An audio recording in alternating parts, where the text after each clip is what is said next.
Hey guys, I miss you, and you probably heard by now that we don't have school until May 1st. So you're stuck with me like this. You're stuck with me altogether, but what the hey? Today we are reading chapters 14 and 15 of To Kill a Mockingbird. You can start sending me your 12, 13s if you haven't done so already. I will put 9, 10, 11, and that'll start with the second quarter. And I think we are totally set to start reading. So grab your books and follow along. So we're ready to keep going. Okay. All right. So, chapter 14, we've already seen that Aunt Alexandria has infiltrated the house and she is quite the busybody and she thinks she's all that. Totally opposite of her brothers. And poor Scout, Calpurnia, and Jem have to endure her. Okay, so here we go, chapter 14. Although we heard no more about the Finch family from Aunt Alexandra, we heard plenty from the town. On Saturdays, armed with our nickels, when Jim permitted me to accompany him, he was now positively allergic to my presence when in public. We would squirm our way through sweating sidewalk crowds and sometimes hear, "That's his children," or "Yonder's some finches." Turning to face our accusers, we could only see a couple of farmers studying the enema bags in the Mako drugstore window, or two dumpy country women in straw hats sitting in a Hoover cart. "They can go loose and rape up the countryside for all of them who know this county care," was one obscure observation we met head on when a skinny gentleman, when he passed us, which reminded me that I had a question to ask Atticus.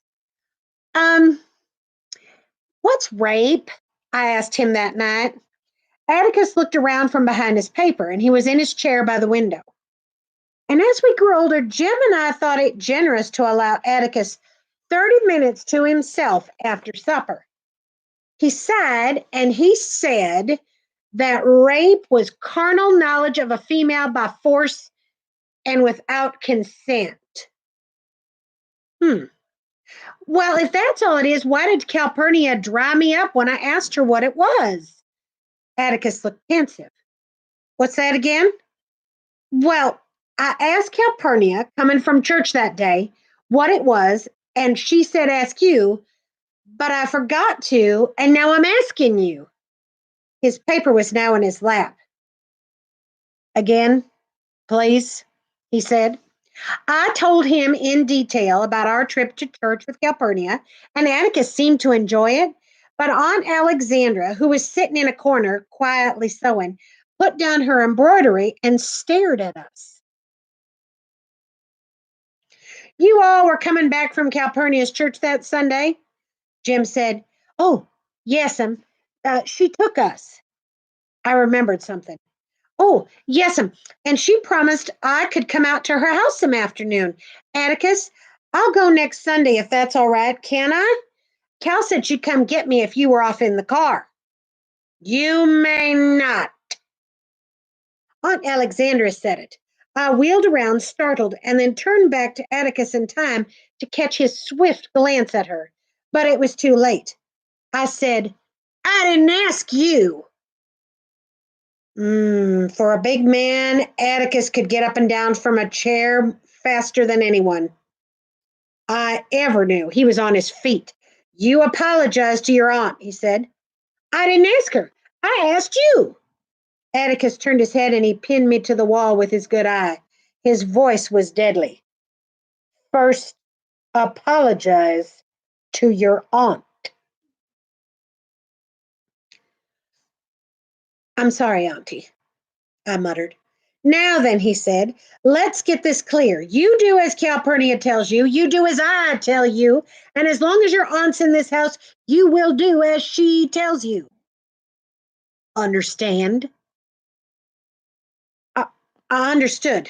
I pondered for a while, and I concluded that the only way I could retire with a shred of dignity was to go to the bathroom, where I stayed long enough to make them think I had to go.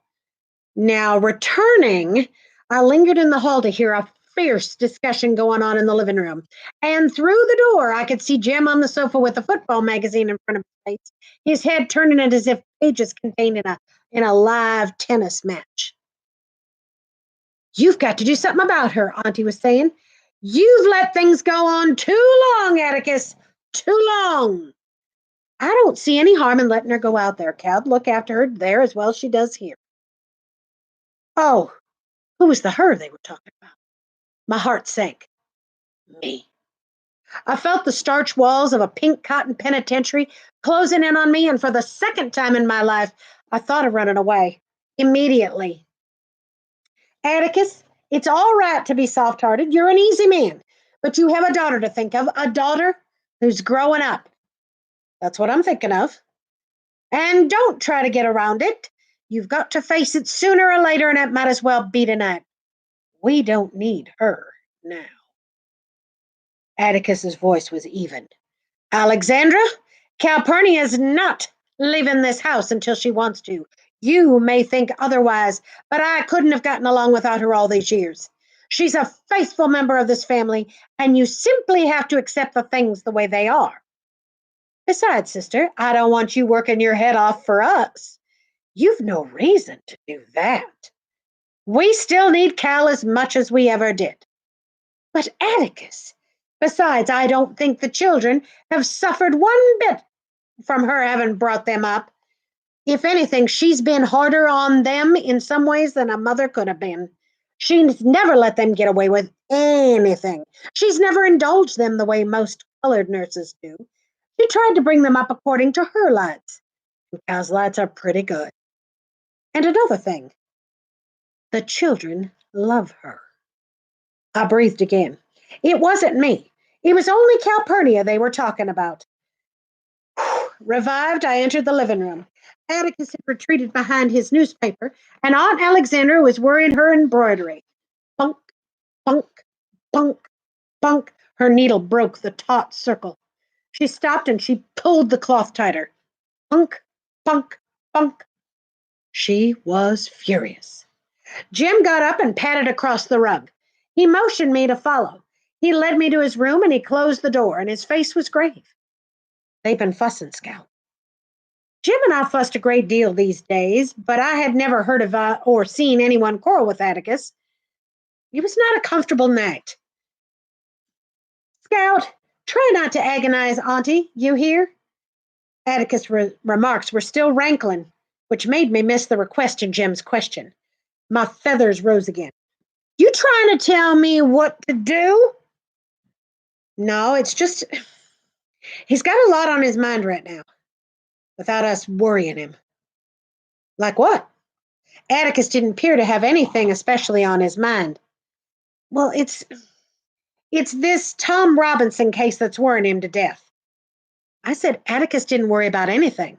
Besides, the case never bothered us except about once a week, and then it didn't last. That's because you can't hold anything in your mind but a little while, said Jim. It's different with grown folks. Oh, his maddening superiority was unbearable these days. He didn't want to do anything but read and go off by himself. Still, everything he read, he passed along to me, but with this difference. Formerly, because he thought I'd like it, and now for my edification and instruction. Gee, crawling Hova, Jim, who do you think you are? Now, I mean it, Scout. You antagonize Auntie and I'll spank you. With that, I was gone. You damn morphodat, I'll kill you. He was sitting on the bed, and it was easy to grab his front hair and land one on his mouth. He slapped me, and I tried another left, but a punch in the stomach sent me sprawling on the floor. It nearly knocked the breath out of me, but it didn't matter because I knew he was fighting, and he was fighting me back. We were still equals. You ain't so high and mighty now, are you? I screamed, sailing in again. He was still on the bed, and I couldn't get a firm stance, so I threw myself as hard as I could, hitting, pulling, pinching, gouging. What had began as a fist fight became a brawl. We were still struggling when Atticus separated us. That's all, he said. Both of you go to bed right now. Tch, I said to Jim. He was being sent to bed at my bedtime. Who started it? Asked Atticus in resignation. Jim did. He was trying to tell me what to do, and I don't have to mind him now, do I? Atticus smiled. Let's leave it at this. You mind Jim whenever he can make you. Fair enough? Aunt Alexandra was present, but silent. And when she went down the hall with Atticus, we heard her say, well, that was just one of those things I was telling you about. A phrase that united us again.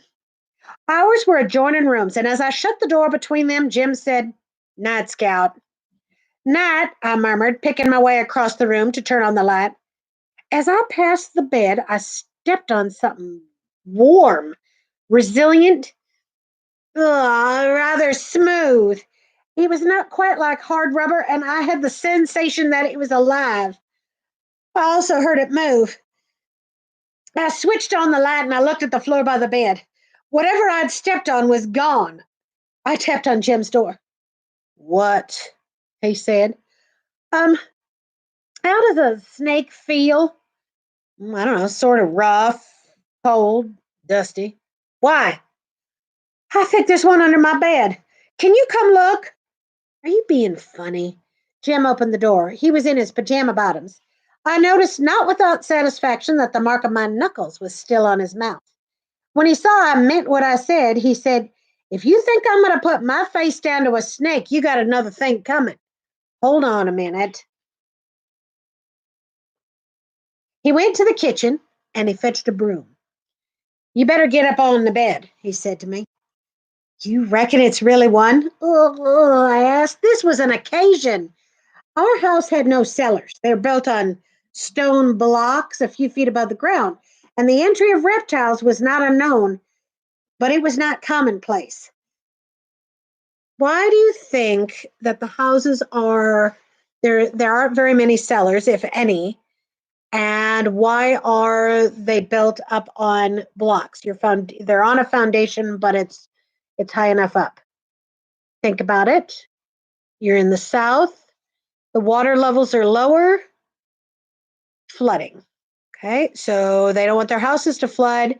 If you live in an earthquake area or a flood area, you usually don't have a basement, or you might have a root cellar, but it might be flooded a lot of the time. Okay. Miss Rachel Haverford's excuse for a glass of neat whiskey every morning was that she never got over the fright of finding a rattler coiled in her closet on her washing and when she went to hang up her negligee. Jim made a tentative swipe under the bed. I looked over the foot to see if a snake would come out. None did. Jim did another swipe. Do snakes grunt? It ain't a snake, Jim said, but it's somebody. Suddenly, a filthy brown package shot from under the bed. Jim raised the broom, and he missed Dill's head an inch when it appeared. God Almighty! Jim's voice was reverent. We watched Dill emerge by degrees. He was a tight fit. He stood up, he eased his shoulders, turned his feet in their ankle sockets, and he rubbed the back of his neck. His circulation restored. He said, Hey. Jim petitioned God again, and I was speechless. I'm about to perish, Bill said. You got anything to eat? Well, in a dream, I went to the kitchen. I brought him back some milk and half a pan of cornbread left over from supper.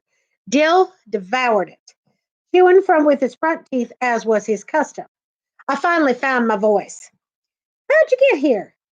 Well, by an involved route. Refreshed by food, Dill recited this narrative.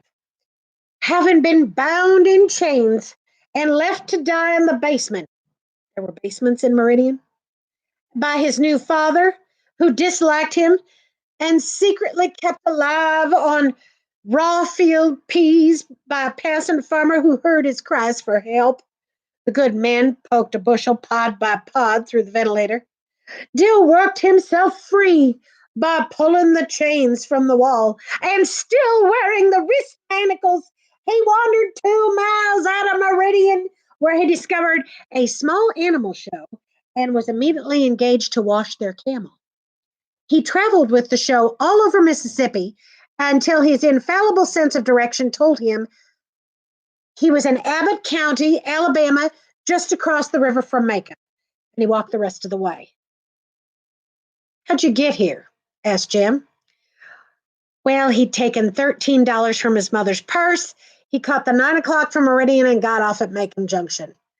He had walked 10 or 11 of the 14 miles to Macon, off the highway in the scrub bushes, lest the authorities be seeking him, and he'd be ridden the remainder of the way, clinging to the backboard of a cotton wagon. He'd been under the bed for 2 hours, he thought.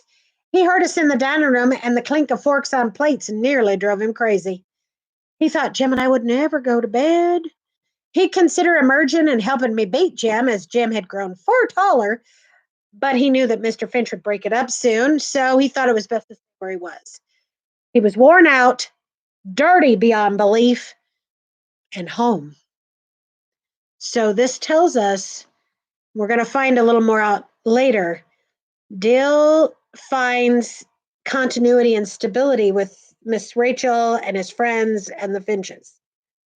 So he ran away to come, quote unquote, home. Home really is where your heart is. So just because you have a house doesn't make it a home. Okay. They must not know you're here, said Jim. We'd know if they were looking for you. Well, I think they're still searching all the picture shows in Meridian, Dale grinned. You ought to let your mother know where you are, said Jim. You ought to let her know you're here. Dale's eyes flickered at Jim, and Jim looked at the floor, and then he rose and he broke the remaining code of our childhood. He went out of the room and down the hall. Atticus, his voice was distant. Can you come here a minute, sir? Beneath its sweat-streaked dirt, Dale's face went white. I felt sick. Atticus was in the doorway. He came to the middle of the room and he stood with his hands in his pockets looking down at Dale. I finally found my voice. It's okay, Dale. When he wants you to know something, he tells you. Dale looked at me. I mean, it's all right, I said.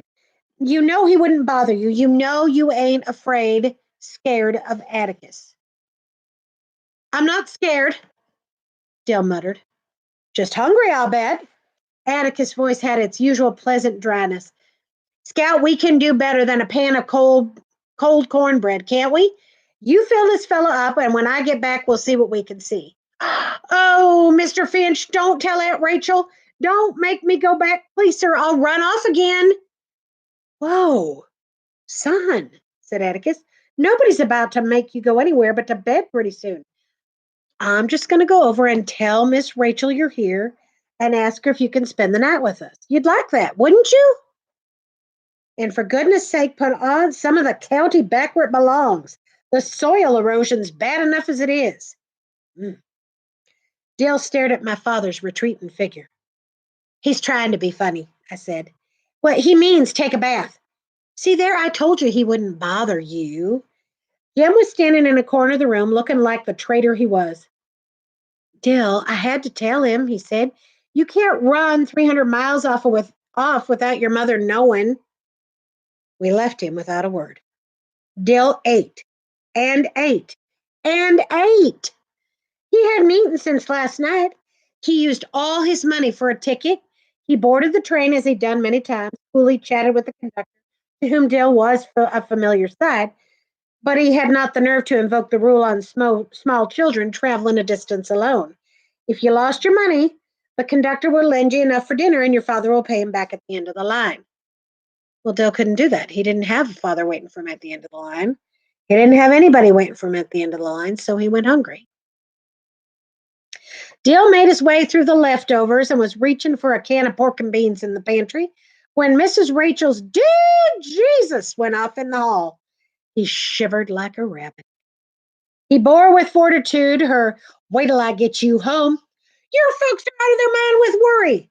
He was quite calm during "That's all the Harris in you coming out," and smiled at her. "Well, I reckon you can stay one night."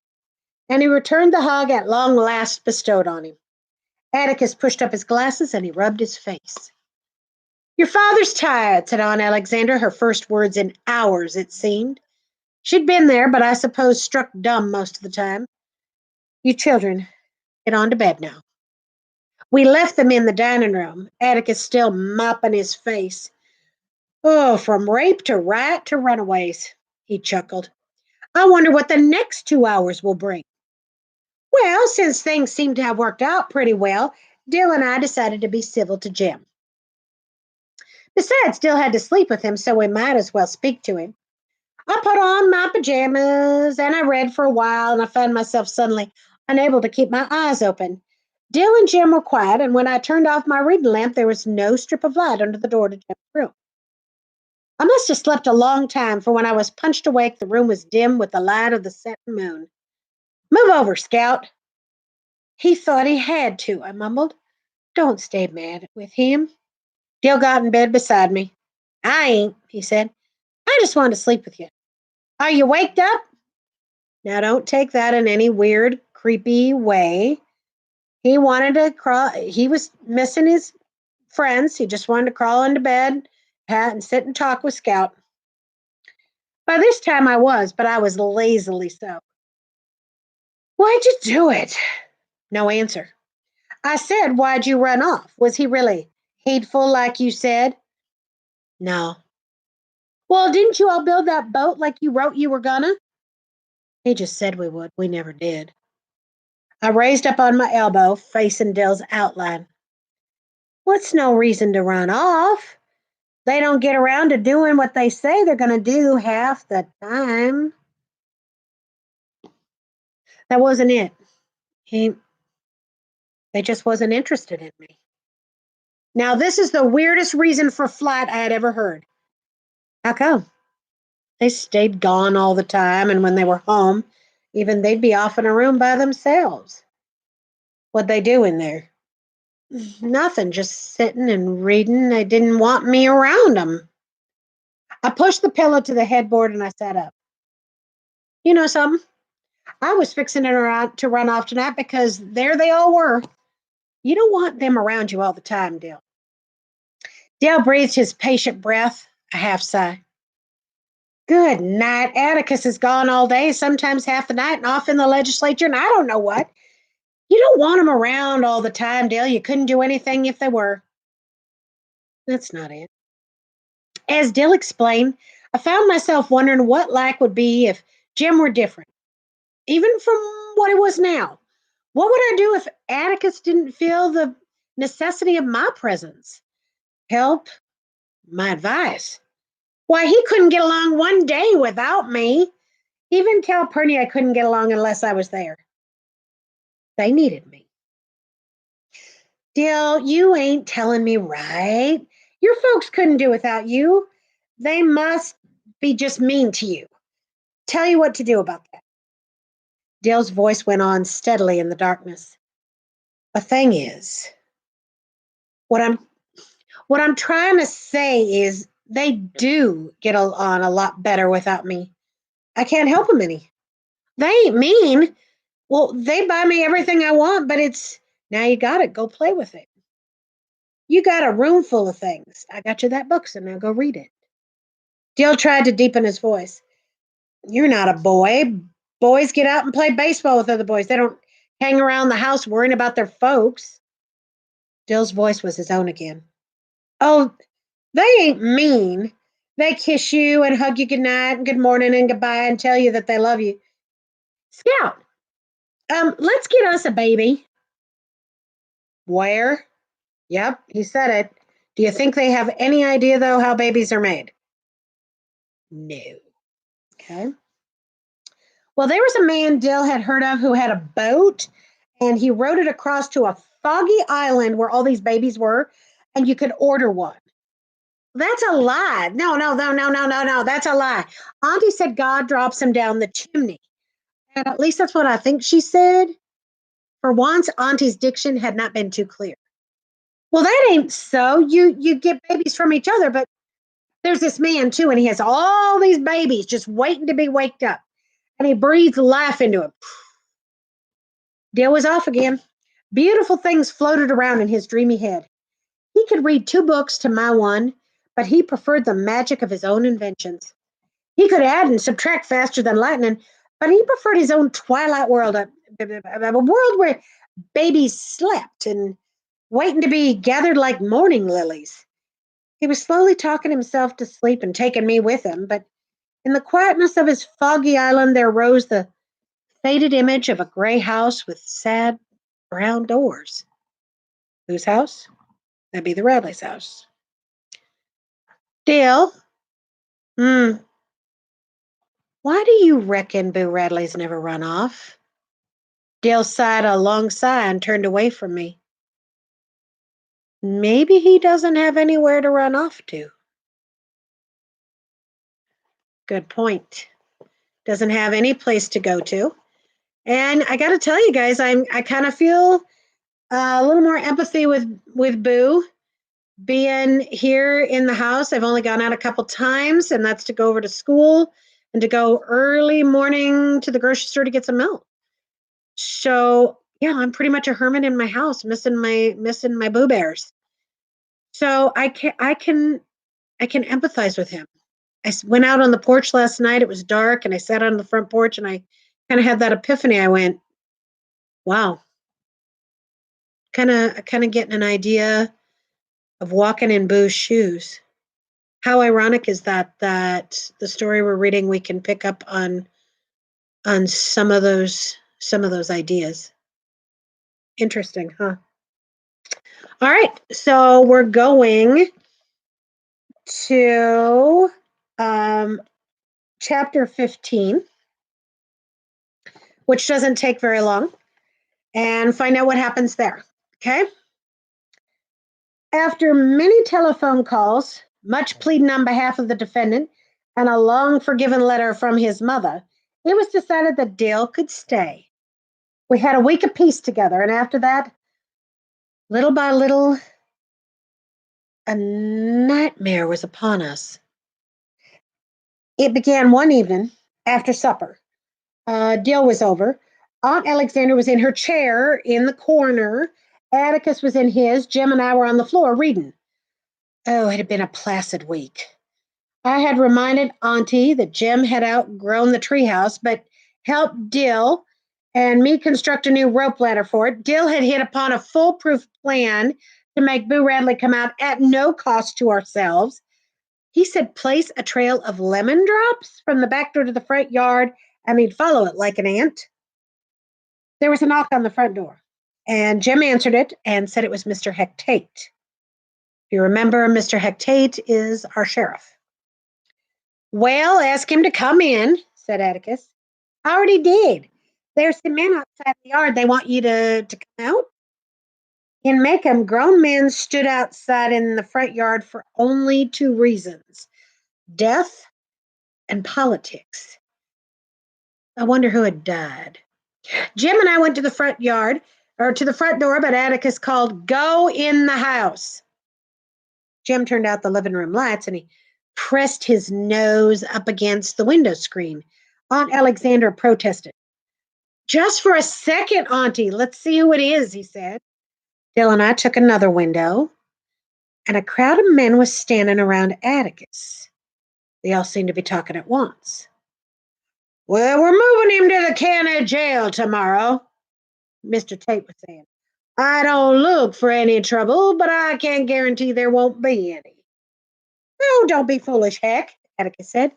"Mrs. Macomb said I was just uneasy." "Heck, we've gotten one postponement on the case just to make sure that there's nothing to be uneasy about. This is Saturday," Atticus said. "The trial will probably be Monday. You can keep him one night, can't you? I don't think anybody in Macomb will begrudge me a client with times this hard." There was a murmur of glee that died suddenly when Mr. Linkdy said, "Well, nobody around here is up to anything. It's that old Sarum bunch I'm worried about."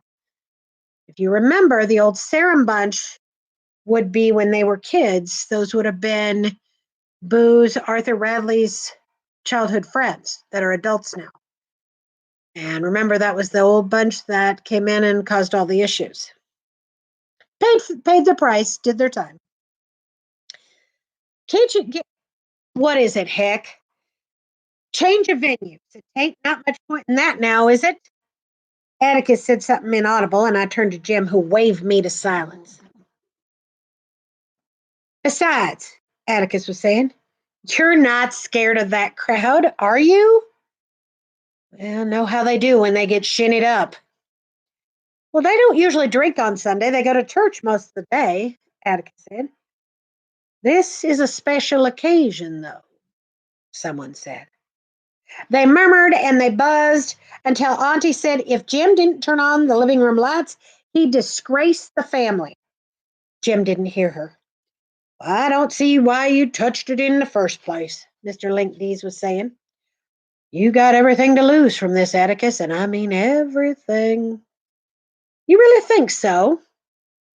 Now, this was Atticus's dangerous question. Do you really think you want to move there, Scout? Bam, bam, bam, the checkerboard was swept clean of my man. Do you really think that, son? Then read this. And Jim would struggle the rest of an evening through the speeches of Henry W. Grady. So when you hear Atticus say, do you really think so? It's kind of like my choices and consequences. Do you really think so? Think that's a good idea? Don't wanna think about that a bit? Good to know. All right. Link, that boy might go to the chair, but he's not going till the truth is told. Atticus's voice was even. And you know what the truth is. There was a murmur among the group of men, made more ominous when Atticus moved back to the bottom front step and the men drew nearer to him. Suddenly, Jim screamed, Atticus, the phone's ringing. The men jumped a little and scattered. They were people we saw every day, merchants and in-town farmers. Dr. Reynolds was there, so was Mr. Avery. Well, answer it, son, called Atticus. Laughter broke them up. Now, when Atticus switched on the overhead light in the living room, he found Jim at the window, pale, except for the vivid mark of the screen on his nose. Why on earth are all you sitting here in the dark? He said. Jim watched him go to his chair, pick up the evening paper. I sometimes think Atticus subjected every crisis in his life to tranquil evaluation behind the Mobile Register, the Birmingham News, and the Montgomery Advertiser. They were after you, weren't they? Jim went to him.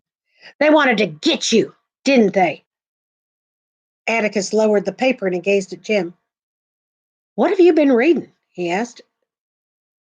Then he said gently, no, son, those were our friends. It wasn't a gang? Jim was looking from the corners of his eyes. Atticus tried to stifle a smile but didn't make it. No, we don't have mobs and that nonsense in Macomb. I've never heard of a gang in Macomb. Foreshadowing, people. Foreshadowing. Ku Klux got some after some Catholics one time. Well, I never heard of any Catholics in Macomb either, said Atticus. You're confusing that with something else. Way back about 1920, there was a Klan, but it was a political organization more than anything. So we know that not to be true because the Klan is still alive and well. So Atticus is either trying to downplay that to quell Jim's fears, or he truly doesn't want to believe that there are still those evil presences. I'm more likely to think that he knows and he's trying to protect Jim and not have Jim become an anxiety-ridden mess. Besides, I couldn't find anybody to scare. They paraded by Mr. Sam Levy's house one night, but Sam just stood on his porch and told them things had come to a pretty pass, and he sold them the very sheets on their back. Sam made them so ashamed of themselves, they went away. Now, the Levy family met all the criteria of being, fine folks. They did have the best they could with the sense they had, and they'd been living on the same plot in Macomb for 5 generations. The Ku Klux is gone, said Atticus. It'll never come back. I walked home with Dill and returned in time to overhear Atticus saying to Auntie, well, I'm in favor of Southern womanhood as much as anybody else, but not for preserving polite fiction at the expense of human life. Pronouncement made me suspect that they'd been fussing again. I sought Jim and I found him in his room on the bed, deep in thought. Have they been at it? I asked. "Mm, sort of. She won't let him alone about Tom Robinson. She almost said Atticus was disgracing the family. Scout,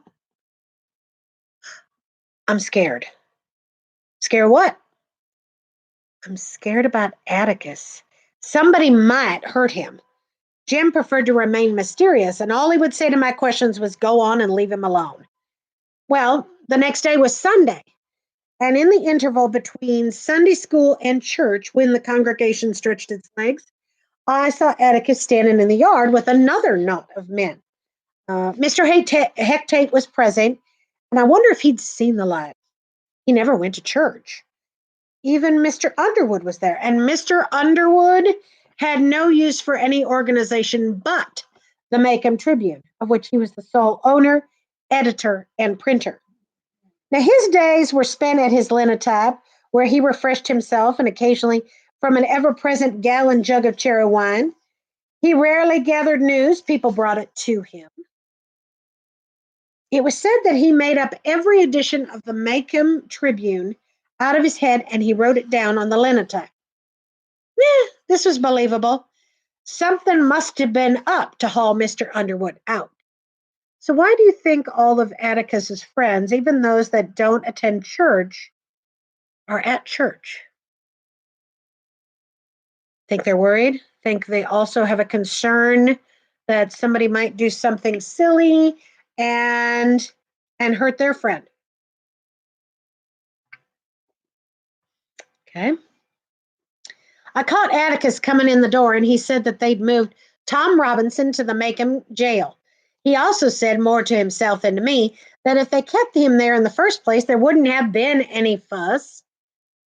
And they didn't want to keep him there because they were afraid that a lynch mob would come, break in, and kill him. I watched him take his seat on the third row from the front, and I heard him rumble, "Nearer, my God, to thee," some notes behind the rest of us. He never sat with Auntie Jim and me. He liked to be by himself in church. Now, the fake peace that prevailed on Sundays was made more irritable by Aunt Alexandra's presence. Ugh. Atticus would flee to his office directly after dinner, where if sometimes we looked in on him, we'd find him sitting back in his swivel chair reading. Aunt Alexandra composed herself for a 2-hour nap and dared to us to make any noise in the yard. And the neighborhood was rested. Jim, in his old age, had taken to his room with a stack of football magazines. So Dill and I spent our Sundays creeping around Deer's pasture. Remember, that's the big pasture behind their house. Shooting on Sundays was prohibited, so Dill and I kicked Jim's football around the pasture for a while, which was no fun. And Dill asked if I'd like to have a poke at Boo Radley, and I said, I didn't think so. It wouldn't be nice to bother him, and spent the rest of the afternoon filling Dill in on last winter's events. He was considerably impressed. Now, we parted at supper time, and after our meal, Jim and I were settling down to a routine evening when Atticus did something that, "I'm going out for a while," he said. "You old folks will be in bed when I come back, so I'll say goodnight now." With that, he put his hat on and went out the back door. "He's taken the car," said Jim. Now, our father had a few peculiarities. One was he never ate desserts. Another one was he liked to walk. And as far back as I can remember, there was always a Chevrolet in excellent condition in the car house. And Atticus had put many miles on it on business trips. But in Macomb, he walked to and fro from his office 4 times a day, covering about 2 miles. He said his only exercise was walking, and in Macomb, if one went for a walk with no definite purpose in mind, it was correct to believe that one's mind incapable of definite purpose. Later on, I bade my aunt and brother good night and was well into a book when I heard Jim rattling around in his room. His go-to bed noises were so familiar to me that I knocked in his door. "Why aren't you going to bed?" "I'm going downtown for a while." He was changing his pants. Why? It's almost 10 o'clock, Jim. He knew it, but he was going anyway. Okay, well, then I'm going with you. And if you say no, you're not, I'm going anyway. Here. Jim saw that he would have to fight me to keep me in the house, and I suppose he thought a fight would antagonize Auntie, so he gave in with little grace. I dressed quickly. We waited until Auntie's light went out, and we walked quietly down the back steps. There was no moon tonight. Dale will want to come, I whispered. So he will, Jim said gloomily. We leaped over the driveway wall, cut through Miss Rachel's side yard, went to Dale's window. Jim whistled Bob White. Dale's face appeared at the screen, disappeared, and 5 minutes later he unhooked the screen and crawled out. An old campaigner, he did not speak until we were on the sidewalk. What's up? Jim's got the look arounds. An affliction, Calpurnia said, all boys caught at his age. I just got this feeling, Jim said. I just got this feeling. We went by Mrs. DeBose's house, standing emptied and shuttered. Her camellias grown up in the weeds and the Johnson grass. There were 8 more houses to the post office corner. Now, the side of the square was deserted. Giant monkey puzzle bushes bristled each corner, and between them an iron hitching rail glistened under the streetlights. A light shone in the county toilet, and otherwise that side of the courthouse was dark. Now, a larger square of the stores surrounded the courthouse square, and dim lights burned from deep within them. Atticus's house was in the courthouse when he began his law practice, but after several years of it, he moved to quieter quarters in the Macomb Bank building. When we rounded the corner of the square, we saw the car parked in front of the bank. He's in there, said Jim. But he wasn't. His office was reached by a long hallway. Looking down the hall, we should have seen Atticus Finch, attorney at law, in small, sober letters against the light from behind his door. It was dark. Jim peered in the bank door to make sure. Turned the knob. The door was locked. Let's go up the street. Maybe he's visiting Mr. Underwood. Now, this would be a moment. Think about your map. Pull that map out. Look at it. See where Atticus' office to the courthouse and the Macomb Tribune are, okay, with the jail. It's important to know that. It's important to have that visual to it, okay? All right. Mr. Underwood not only ran the Macomb Tribune office, he lived in it. See, that's it, above it, okay? He covered the courthouse and the jailhouse news simply by looking out his upstairs window. The office building was on the northwest corner of the square, and to reach it, we had to pass the jail. Now, the Macomb County Jail was the most venerable and hideous of county buildings. Atticus said it was like something cousin Joshua St. Clair might have designed. Well, it was certainly someone's dream. Starkly out of place in a town of square-faced stores and steep roof houses, the Macomb Jail was a miniature Gothic joke, 1 cell wide and 2 cells high, complete with tiny battlements and flying buttresses. So think about that, similar to the old doll museum across from the Cloran Palace. It's an odd. It looks like something out of Middle Ages versus something contemporary. Okay. Its fantasy was heightened by its red brick facade and the thick steel bars at its ecclesiastical windows. It stood on no lonely hill, but was wedged between Tyndall's hardware store and the Macomb Tribune office. And the jail was Macomb's only conversation piece. Its detractors said it looked like a Victorian privy toilet. Its supporters said it gave the town a good, solid, reputable look. And no stranger would ever suspect it was full of pickers. As we walked up the sidewalk, we saw a solitary light burning in the distance. That's funny, Jim said. Jail doesn't have an outside light. Well, it looks like it's run over the door, said Dale. A long extension cord ran between the bars of the second floor window down the side of the building, and in the light from its bare bulb, Atticus was sitting propped against the front door. He was sitting in one of his office chairs, and he was reading, oblivious of all the night bugs dancing over his head. So why would he be sitting outside of the jail with a light, well lit, reading his book? Who do you think he's protecting? Tom? Because he knows, and he's worried too, that people are going to try to come in and lynch him. He's being treated as guilty before being proven innocent, instead of innocent until proven guilty. And that happens a lot. Sad to say, happens a lot. Okay. I mean to run, but Jim caught me. Don't go to him, he said. He might not like it.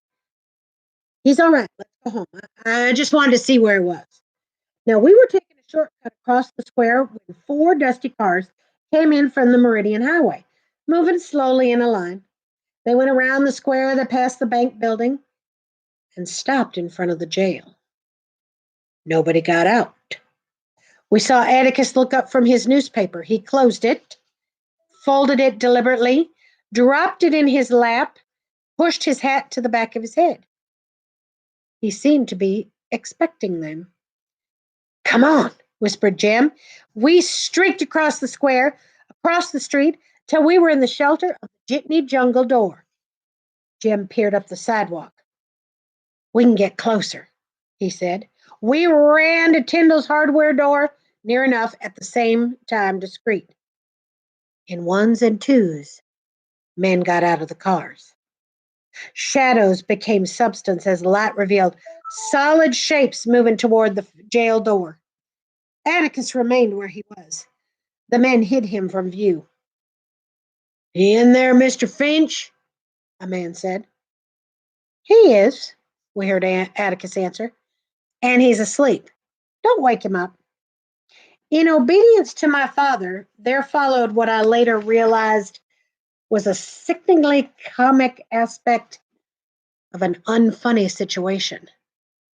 The men talked in near whispers. "You know what we want, Mr. Finch," another man said. "Get aside from the door." "You can turn around and go home again, Walter," Atticus said pleasantly. "Heck, Tate's around here somewhere." "Oh, the hell he is," said another man. "Heck's bunch is so deep in the woods, they won't get out till morning." "Indeed. Why so?" "Huh, I called him off on a snipe hunt," was the succinct answer. "Didn't you think of that, Mr. Finch?" "Thought about it, but didn't believe it." "Well, then," my father's voice was still the same, "that changes things, doesn't it?" "It do," another deep voice said. Its owner was a shadow. "Do you really think so?" This was the second time I had heard Atticus ask that question in 2 days, and it meant somebody's man was about to be jumped. Now, this was too good to miss. I broke away from Jim and I ran as fast as I could to Atticus. Jim shrieked and he tried to catch me, but I had a lead on him and Dale, and I pushed my way through the dark, smelly bodies and burst into the circle of light. "Hey, Atticus." Well, I thought he'd have a fine surprise, but his face killed my joy. There was a flash of plain fear that was going out of his eyes, but returned when Dill and Jim wiggled into the light. There was the smell of stale whiskey and pig pen about, and when I glanced around, I discovered that these men were strangers. They were not the people I saw last night. Hot embarrassment shot through me, and I'd leaped triumphantly into a ring of people I'd never seen before. Atticus got up from his chair, and he was moving slowly like an old man, and he put the newspaper down very carefully and adjusting the creases with lingering fingers. They were trembling a bit. "Go home, Jim," he said. "Take Scout and Dale home." Now, we were accustomed to prompt, if not always cheerful acquiescence to Atticus's instructions, but from the way he stood, Jim was not thinking of budging. Go home, I said. Jim shook his head, and as Atticus's fist went to his hips, so did Jim's, and they faced each other, and I could see a little resemblance between them. Jim's soft brown hair and eyes, his oval face, snug-fitting ears were our mother's contrasting oddly with Atticus's gray and black hair and square-cut features. They were somehow alike. Mutual defiance made them alike. Son, I said, go home.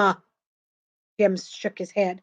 I'll send him home, a burly man said, and he grabbed Jim roughly by the collar, and he yanked Jim nearly off his feet. Don't you touch him! Well, I kicked the man swiftly. Uh, Barefooted, I was surprised to see him fall back in real pain. I intended to kick his shin, but I aimed too high. That'll do, Scout. Atticus put his hand on my shoulder. Don't kick folks. No, as I was pleading justification.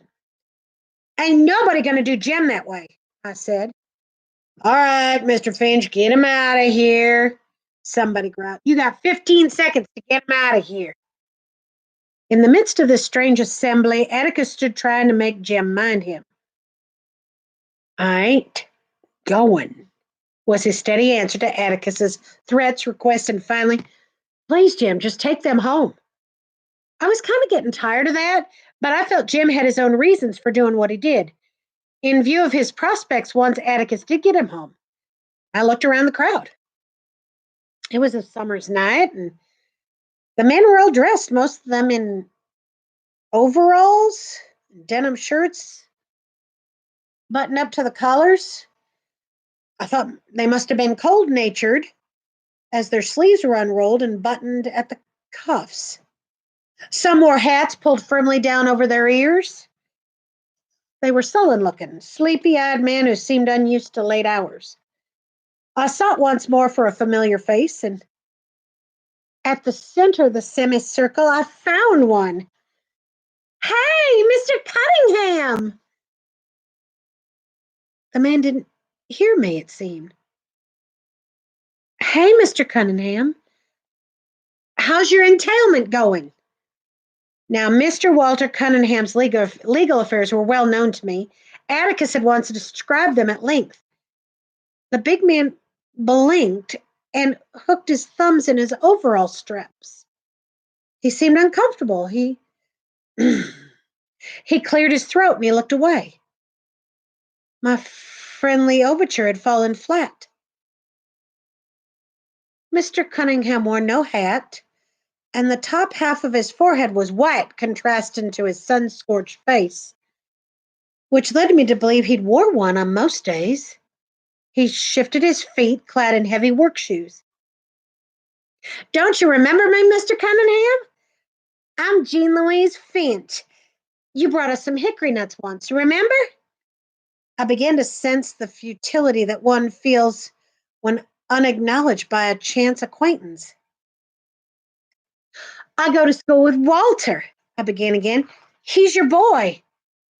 Ain't he? Ain't he, sir? Mr. Cunningham was moved to a faint nod. He did know me, after all. He's in my grade, I said, and he does right well. He's a good boy, I added. He's a real nice boy. We brought him home for dinner one time. Maybe he told you I beat him up one time, but he was real nice about it. Can you tell him hey for me? Won't you? Atticus said it was the polite thing to talk to people about what they were interested in, not what you were interested in. Mr. Cunningham displayed no interest in his son, so I tackled his entailment once more in a last-ditch effort to make him feel at home. Entailments are bad, I was advising him when I slowly awoke to the fact that I was addressing the whole congregation. The men were all looking at me and had their mouths half open. Atticus had stopped poking at Jim, and they were standing together beside Dill. Their attention amounted to fascination. Well, Atticus's mouth even was half open, an attitude he'd once described as uncouth. Our eyes met, and he shut it. Well, well, Atticus, I was just saying to Mr. Cunningham that entailments are bad and all that, but you said not to worry. It takes a long time sometimes, and you'd write it all out together. I was slowly drying up, wondering what idiocy I had committed. Entailment seemed all right for living room talk. I began to feel the sweat gathering at the edges of my hair. I could stand anything but a bunch of people looking at me. They were quite still. What's the matter? I said. Atticus said nothing. I looked around and up at Mr. Cunningham, whose face was equally impassive. And then he did a peculiar thing. He squatted down and he took me by both shoulders. Um, I'll tell him you said, hey, little lady, he said. Then he straightened up and he waved a huge big paw. Let's clear out, he called. Let's get going, boys. And as they'd come, in ones and twos, the men shuffled back to their ramshackle cars. Doors slammed, engines coughed, and they were gone. I turned to Atticus, but Atticus had gone to the jail and was leaning against it with his face to the wall. I went to him and I pulled his sleeve. Can we go home now? He nodded. He produced his handkerchief, gave his face a going over, and blew his nose violently. Mr. Finch? A soft, husky voice came from the darkness above. They gone? Atticus stepped back and he looked up. They're gone, he said. Get some sleep, Tom. They won't bother you anymore. From a different direction, another voice cut crisply through the night. You're damn tootin' they won't. I had you covered the whole time, Atticus. Mr. Underwood and a double-barreled shotgun were leaning out his window above the Macon Tribune office. It was a long past my bedtime, and I was growing quite tired. And it seemed that Atticus and Mr. Underwood would talk for the rest of the night. Atticus under the window, or Mr. Underwood out the window, and Atticus up at him. Finally, Atticus returned, switched off the light above the jail door, and picked up his chair. Can I carry that for you, Mr. Finch? Dale asked. He'd not said one word this whole time. Why, thank you, son. Walking toward the office, Dill and I fell into step behind Atticus and Jim. Dill was encumbered by the chair, and his pace was slower. Atticus and Jim were well ahead of us. And I assumed that Atticus was giving him hell for not going home, but I was wrong. As they passed under a streetlight, Atticus reached out, massaged Jim's hair, his one gesture of affection. So, from what we know of Mr. Underwood of the Macon Tribune, earlier it was said that he was racist. He had a racist propensity. However, in this moment, he is guarding Tom Robinson and he's guarding Atticus against anybody that might hurt them. So that tells us that Mr. Underwood may have some racist propensities, but his heart is good. He may not go to church. He may not be an active religious person, but that's okay. You don't have to be. To be a mockingbird, you need to think about people. So, as I said, actually, a scout said entailments are bad, but we all have to hang together and we'll get through it. And that's what we're doing. We're doing this now with this virus. It's interesting that we're reading this and hearing Harper's words because it's true. We just have to hang together. I worry about you guys all the time. I worried about you when we were in school. I worry about you while I'm at home. Be the mockingbird. Don't be the blue jay. Be the mockingbird. Be kind. Be thoughtful. Make good choices. We'll get through this together. It's what we do. We're strong. I know my Boo Bears. You are good people. You are good-hearted. You are mockingbirds. So I'm signing off now, and I'll be back to read the next two chapters. So we want to read and answer our questions and reflect on that. Capiche? Kaposh. Love you.